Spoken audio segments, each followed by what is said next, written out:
Bonjour et bienvenue à l'épreuve de l'ergonomie des Jeux olympiques.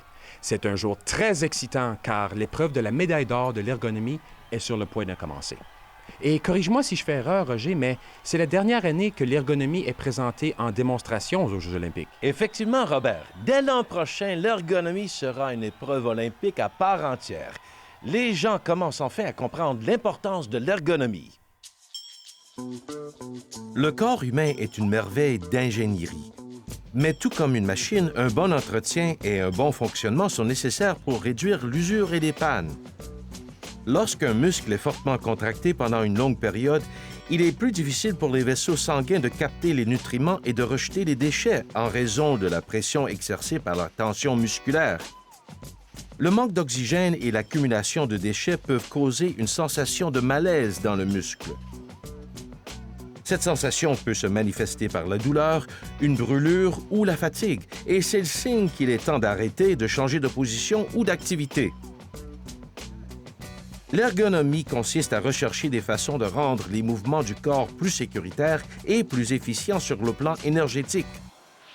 Tout au long de l'épreuve pour la médaille d'or d'aujourd'hui, vous allez voir des techniques pratiques pour réduire la tension imposée à votre corps. Le but consiste à prévenir les blessures et gagner la médaille d'or. Oui, Roger, et la compétition est sur le point de commencer. Et pendant que nous dirigeons vers la galerie de la presse, jetons un coup d'œil aux personnes qui vont effectuer les mouvements. Je m'appelle Alice Smith. Je viens de la Saskatchewan et je travaille pour la compagnie des produits de viande virtuelle incorporés depuis maintenant une dizaine d'années. J'ai commencé à travailler de façon ergonomique il y a environ 5 ans. J'avais tellement mal au dos à cause de ma façon de travailler. Je ne pouvais même plus sortir les sacs de ma voiture après les courses. J'ai donc décidé d'y voir. Il semble que j'étais douée pour ça. Et le reste appartient à l'histoire. Bonjour, je m'appelle Mike Jones. Je viens de Terre-Neuve et Labrador. Je travaille chez la compagnie de fruits de mer incorporée depuis l'âge de 20 ans. Je participe à ce truc sur l'ergonomie depuis seulement quelques années. J'avais trop de travail et je voyais pas comment ça pouvait être important. Mais ça finit par cliquer en quelque sorte. Je cherche toujours à améliorer ma technique. Wow! Deux fiers compétiteurs qui vont se disputer la médaille d'or. Ils semblent maintenant prêts à passer à l'action. C'est exact, Robert. L'action va maintenant se transporter sur le corps de nos concurrents. Alice et Mike sont en position pour la première étape de l'épreuve, qui est protéger votre cou. C'est le signal du départ et l'épreuve commence. Oh, Robert, je crois que les juges n'aimeront pas ça. La table de Mike est trop basse et il continue de travailler. Remarquez comment son cou est penché d'une drôle de façon. Oh, mais ce n'est pas drôle du tout.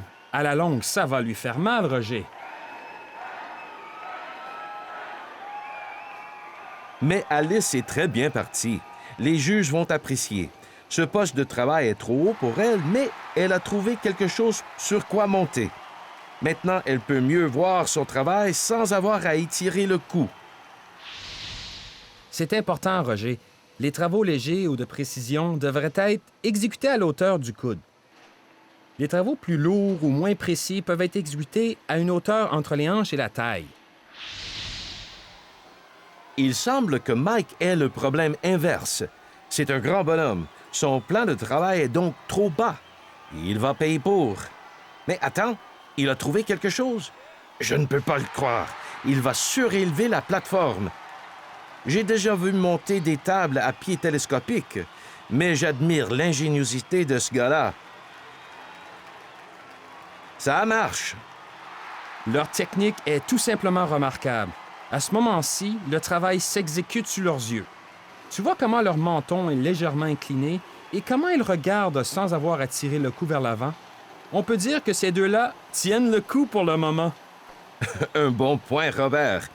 Alice devrait mériter des points bonis sur ce jeu, car ce n'est pas vraiment une technique de relaxation des épaules, mais ça contribue à son rendement global. En fait, elle fait une micro-pause pour ses yeux. Voyez comment elle quitte des yeux sa tâche immédiate en regardant au loin pendant un moment avant de ramener son attention sur son travail. Cela l'aide à relaxer et réduit la tension oculaire. Ça lui permet aussi de relever la tête, ce qui relaxe son cou et ses épaules. Ça améliore donc son rendement global.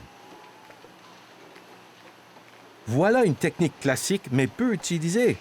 Quand c'est possible, il est bon de prendre quelques instants pour s'étirer. Ce sont vraiment des professionnels. Alors, pour les gens à la maison, si l'étirement provoque une sensation de brûlure, allez-y plus doucement. Voilà pour le coup dans cette épreuve pour la médaille d'or d'ergonomie. Mike et Alice se préparent maintenant pour la manche intitulée « Protégez vos épaules et vos bras ». Les épaules font partie des quelques articulations du corps humain qui sont faites pour se mouvoir dans tous les sens. Pour protéger leurs épaules contre les blessures, Alice et Mike devront travailler autant que possible avec la zone de force de l'épaule. En fait, la zone de force se trouve sous l'épaule avec le coude légèrement plié. Ils doivent éviter les mouvements latéraux ou vers l'avant répétitifs à plus de 45 degrés. Alors, voyons comment Alice et Mike se débrouillent à cette étape-ci. Alice nous montre une bonne technique. Voyez comment ses épaules sont relaxes et c'est très important. Mike a des problèmes. Ses épaules sont presque à la hauteur de ses oreilles. Il faut vraiment s'entraîner pour éviter ça, car quand on est concentré sur une tâche, on a tendance à relever les épaules. Cette posture n'est vraiment pas ergonomique et elle pourrait lui coûter la médaille d'or. En plus, il va s'en ressentir plus tard. Alice surpasse Mike dans tous les domaines dans cette manche. Elle est aussi près que possible de son travail. Ses coudes sont proches de son corps. Notez qu'ils sont aussi fléchis, ce qui est idéal pour minimiser la fatigue. Tu sais, Roger, je n'aime pas m'acharner sur lui car je l'ai rencontré, il est très aimable. Mais Mike commet ici des erreurs vraiment graves. Il essaie d'atteindre un objet qui est hors de sa portée. Ça impose une tension indue à son épaule. En plus, il a fait aucun étirement. Je sais pas quoi dire, c'est décevant. Il essaie de pousser, mais il devrait prendre quelques conseils d'Alice. Quand c'est possible, elle prend quelques instants pour faire des étirements aux épaules. Elle nous en a donné quelques exemples aujourd'hui, Robert, et c'est parfait pour soulager la tension. Ça permet aussi de briser la routine des mouvements répétitifs. Magnifique! Eh bien, voici le signal de la fin de la deuxième manche. Je pense que Mike n'est pas très heureux de sa performance, Roger, mais voyons s'il peut se reprendre à la prochaine manche. Protégez vos poignets et vos mains. La transformation alimentaire suppose beaucoup de travail manuel. Mauvaise posture, force de préhension, température froide, mouvements répétitifs. Tout cela peut être la cause de nombreux malaises. Alors, que fait Alice pour se préparer? Elle enfile des gants en tissu sous ses gants de caoutchouc afin de minimiser l'exposition au froid. Elle s'assure qu'ils sont bien ajustés. Des gants trop grands diminuent la force et la traction au moment de la préhension. Des gants bien ajustés améliorent la préhension et réduisent la fatigue musculaire. Il est aussi important de tenir compte de la taille de la poignée des outils. Des poignées trop étroites ou trop larges nécessitent une force de préhension beaucoup plus grande. Une poignée bien conçue permet aux doigts de toucher ou presque la paume de la main et de maintenir le poignet en position neutre. Il semble y avoir différents styles de poignées pour différents types de tâches, comme le filetage, le parage, la coupe et le désarrêtage. Tu as raison, Robert. Hop, c'est le signal du début de la troisième manche. Mike n'a pas besoin de couteau pour exécuter sa tâche. Par contre, sa tâche peut quand même provoquer des tensions dans ses poignets et ses mains. Regarde ici, Mike travaille du bout des doigts. Et ce n'est pas bien? En fait, on devrait l'éviter le plus possible, car c'est 4 fois plus difficile de générer la même force que par une préhension ordinaire. Mais il est parfois impossible de l'éviter. Dans ce cas, il est souhaitable de faire plusieurs micro-pauses pour reposer les muscles sollicités. Je ne vois pas la nécessité pour Mike de travailler du bout des doigts ici. C'est donc une erreur importante de le faire. Bon, que fait Alice maintenant? Voilà qui est bien. Afin de minimiser la tension de la préhension, Alice relâche sa prise quand c'est possible. Pour le moment, elle fait des étirements aux mains pour favoriser la circulation jusqu'au bout des doigts.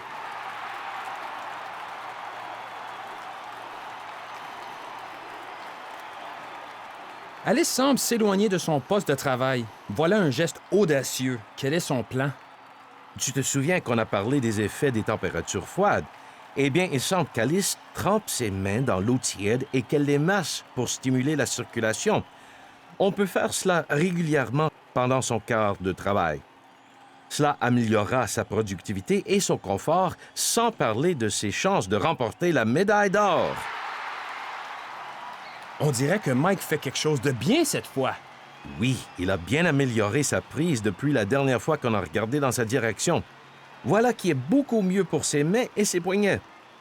Au moins, il fait une micro-pause. C'est déjà une amélioration. Alice en fait constamment. Ce ne sont pas des pauses café. Il ne faut qu'un moment pour étirer les poignets et les doigts et maintenir l'étirement pendant quelques secondes, ce qui procure un soulagement en cas de douleur. Cela fait une grande différence en ce qui a trait à la rapidité d'exécution et au confort. Mike est maintenant assigné à une autre tâche. Il a encore des problèmes.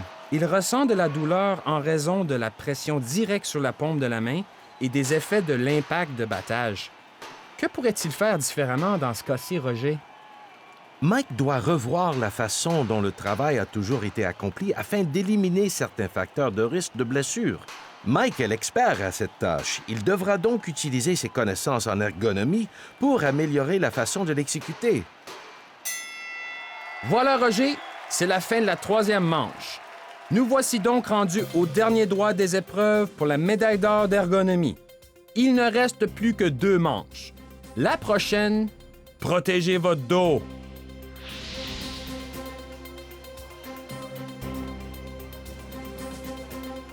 Certaines tâches sont exigeantes pour le tronc et le bas du dos. La colonne vertébrale comporte 3 courbes naturelles. Le cou ou courbe cervicale, le milieu du dos ou courbe thoracique et le bas du dos ou courbe lombaire. Cette position qualifiée de neutre est la plus robuste et la plus stable. Lorsque l'on abandonne cette position, on devient plus vulnérable au stress et à la tension. Les positions assises ou debout pendant de longues périodes peuvent causer des malaises. Tu as raison, Robert. Soulever des charges de façon incorrecte peut aussi causer des problèmes. Notre dos est si important. C'est lui qui supporte tout. Malheureusement, il y a tant de façons de lui faire mal. Et c'est pourquoi cette manche de l'épreuve est si difficile. Et voici le signal du début de la 4e manche. Mike est encore dans le pétrin. Tu vois, son fauteuil est beaucoup trop haut. Ses pieds touchent à peine le sol. Les pieds d'Alice reposent confortablement sur le sol. Le but consiste à imprimer un angle de 90 degrés aux genoux et aux chevilles. Ce fauteuil va assez bas, mais au besoin, elle peut utiliser un petit repose-pied. Son fauteuil est ajusté pour que ses hanches soient à un angle confortable de 90 degrés. Le dossier devrait soutenir le bas du dos. Et n'a-t-elle pas l'air confortable? Regardez-moi ce sourire! On parle encore du dos, les amis. Nous nous rendons sur le plancher pour la partie debout de la manche. Encore une fois, Mike ne fait que ralentir. Il commence à montrer des signes de douleur et d'inconfort. Rien de mystérieux ici, Robert. La position debout pendant de longues périodes entraîne la fatigue musculaire et une mauvaise posture peut être source de malaise. Alice semble à l'aise. Quelle est sa stratégie, Roger? C'est une bonne stratégie. Elle réduit la fatigue dans sa colonne vertébrale en changeant de position ou de tâche, en centrant son poids ou en le transférant uniformément de part et d'autre. Elle aurait pu utiliser un repose-pied, mais elle a décidé de ne pas le faire. Et la voici qu'elle fait une de ses fameuses micro-pauses. Elle étire les muscles de son dos, ses hanches et de ses jambes. Eh bien, c'est toute une manche pour le dos, Roger. Oui. Nous en sommes maintenant à la dernière étape de la 4e manche. Il est toujours préférable de pousser une charge que de la tirer. On a ainsi un meilleur contrôle et plus de stabilité et on peut maintenir sa colonne en position neutre. Alice nous montre ici une excellente technique. Le concept de colonne vertébrale en position neutre s'applique aussi au moment de soulever des charges. Il est important de chercher à maintenir les courbes naturelles de la colonne vertébrale. Alice s'y prend bien. Elle garde la tête haute et son dos arqué. Elle se penche à la hauteur des hanches plutôt qu'à la hauteur du dos.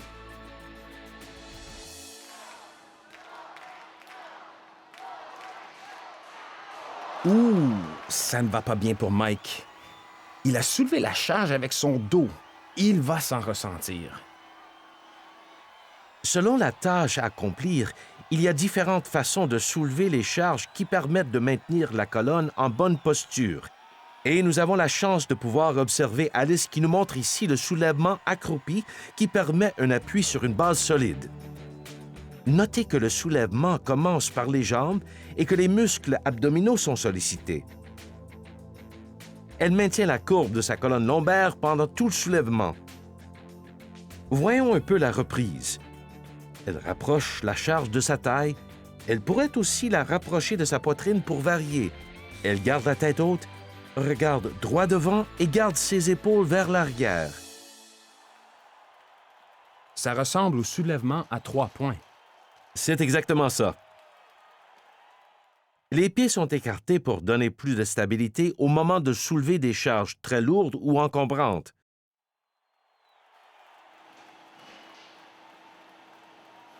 Eh bien, Mike revient dans la partie Robert. Voici un exemple spectaculaire du lever de jambe du golfeur. Pour ramasser des petits objets qui se trouvent à un niveau inférieur, on soulève une jambe vers l'arrière. Cela permet de maintenir la courbe lombaire. Il semble qu'Alice doit aussi travailler dans des conditions qui ne sont pas toujours idéales. Il arrive en effet que l'on doit soulever des charges qui se trouvent dans des contenants ou par-dessus un obstacle. Il faut alors faire pour le mieux selon la situation, comme Alice le fait ici. Elle appuie sa charge sur la barrière et elle la ramène le plus près possible de son corps avant de se lever. Ses muscles abdominaux et les muscles qui courbent son dos sont sollicités. Cela crée une sorte de renfort. Eh bien, Mike semble vouloir se redresser. On dirait qu'il s'étire. C'est une bonne chose. Chaque fois que c'est possible, prenez quelques instants de micro-pause pour étirer les muscles du dos et des hanches. Mike s'améliore, mais je crains qu'il ne puisse se remettre